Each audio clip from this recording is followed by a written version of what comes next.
அஸ்ஸலாமு அலைக்கும் viewers, welcome to ஏஃப் சமையல். இன்றைக்கி நீங்கள் பார்க்க போகிற டிஷ் என்ன அப்படின்னு பார்த்தீங்கன்னா, மட்டன் குருமா எப்படி செய்கிறது அப்படிங்கிறத பற்றி தான் நம்ம இந்த வீடியோவில் பார்க்க போகிறோம். வாங்க நம்ம வீடியோக்குள்ளே போய் எப்படி செய்கிறதுங்கிறத பார்க்கலாம்.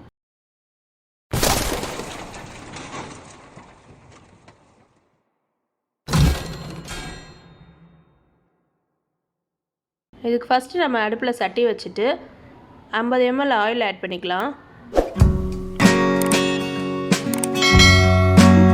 ஆயில் நல்லா ஹீட் ஆனதும் 2 பட்டை, 7 ஏலக்காய், 6 கிராம்பு எல்லாம் போட்டிருக்கோம். நல்லா பொரிஞ்சு வரட்டும்.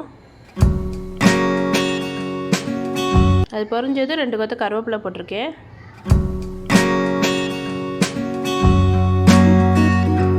இப்போ இதோட 4 மீடியம் சைஸ் ஆனியன் சாப் பண்ணி வச்சுருக்கேன், அதை ஆட் பண்ணிக்கலாம்.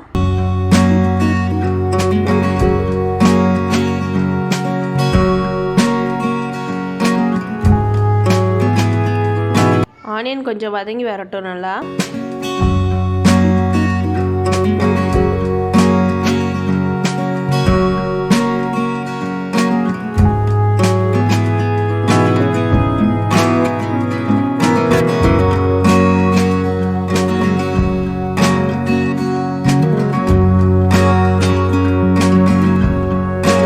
வெங்காயம் இந்த அளவுக்கு வதங்கினா போதும்.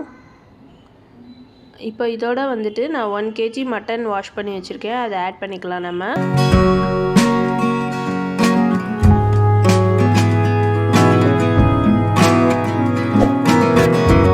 மட்டன் நல்லா இந்த எண்ணெயிலே நல்லா பரட்டி விடுங்க. இதிலே ஒரு 50% வெந்துடணும், அந்தளவுக்கு பரட்டி விடுங்க.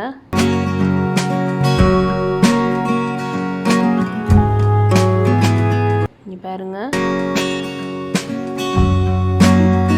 இந்த மாதிரி பாதி வெந்ததும் இதோட நம்ம வந்துட்டு இஞ்சி பூண்டு பேஸ்ட் ஆட் பண்ணலாம். 2 டீஸ்பூன் இஞ்சி பூண்டு பேஸ்ட் ஆட் பண்ணுறேன். இஞ்சி பூண்டு பேஸ்ட்டை நான் முன்னாடியே ஆட் பண்ணாமல் இப்போ எதுக்கு ஆட் பண்ணுறேன்னா, கொஞ்சம் ஃபஸ்ட்டே ஆட் பண்ணோம்னா நமக்கு கொஞ்சம் அடி பிடிச்சாப்புல இருக்கும், அதனால தான் இப்போ ஆட் பண்ணியிருக்கேன்.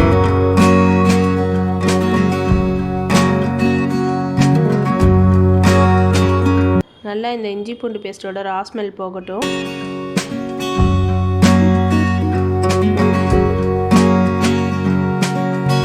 இப்போ இதில் 7 பச்சை மிளகாய் போட்டிருக்கேன், 2 தக்காளியும் போட்டிருக்கேன்.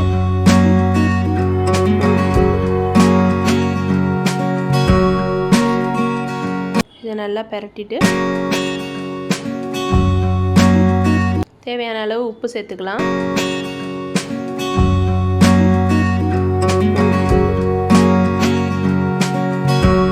இங்கே பாருங்கள், ஆயில் நல்லா திரிஞ்சு வந்துடுச்சு.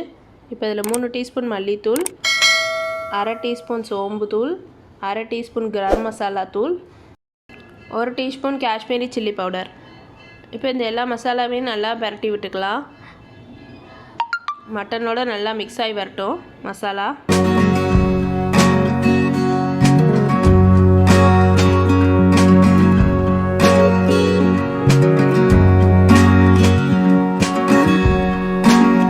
இங்கே பாருங்கள், நல்லா மசாலா நல்லா மிக்ஸ் ஆகிடுச்சு. இப்போ இந்த ஸ்டேஜில் 1/2 டீஸ்பூன் தயிர் ஆட் பண்ணிக்கலாம். தயிர் ஆட் பண்ணி நல்லா மிக்ஸ் பண்ணிக்கலாம். இதோட கொத்தமல்லி கொஞ்சம் தூவிக்கிறேன். தூவி மிக்ஸ் பண்ணி விட்டுட்டலாம். இப்போ குழம்புக்கு தேவையான அளவு தண்ணி நான் 1/2 லிட்டர் ஆட் பண்ணியிருக்கேன். உங்களுக்கு எவ்வளோ குழம்பு வேணுமோ அதுக்கேற்றாற் போல் தண்ணி ஆட் பண்ணிக்கோங்க.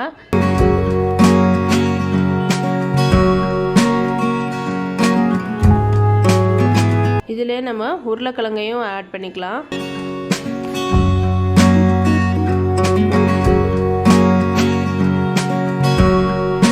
பாருங்கள், நல்லா கொதிக்குது. உருளைக்கிழங்கும் கறியும் நல்லா வெந்து வந்துடுச்சு. பாருங்கள், நல்லா வெந்துடுச்சு.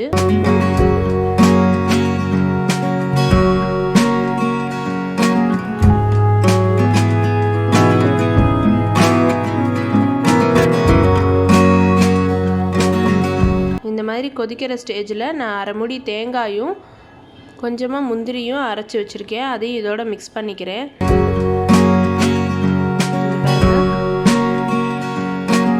தேங்காய் முந்திரி போட்டு ஒரு 2 நிமிஷம் கொதித்ததும் கொத்தமல்லியை தூவி இறக்கிட வேண்டியதுதான். அவ்வளோதான், மட்டன் குருமா ரெடி ஆகிடுச்சு. ரொம்பவே டேஸ்டியாகவும் இருக்குது. நீங்களும் வீட்டில் ட்ரை பண்ணி பாருங்கள், கண்டிப்பாக உங்களுக்கும் பிடிக்கும். எங்கள் வீடியோவை லைக் பண்ணுங்கள், ஷேர் பண்ணுங்கள், கமெண்ட் பண்ணுங்கள். கீழே இருக்க சப்ஸ்கிரைப் பட்டனையும் கிளிக் பண்ணி வச்சுக்கோங்க. பக்கத்தில் இருக்க பெல் ஐக்கானையும் கிளிக் பண்ணி வச்சுக்கோங்க. அப்போ தான் நாங்கள் போடுற எல்லா வீடியோஸும் உங்களுக்கு நோட்டிஃபிகேஷனில் வரும். தேங்க்யூ.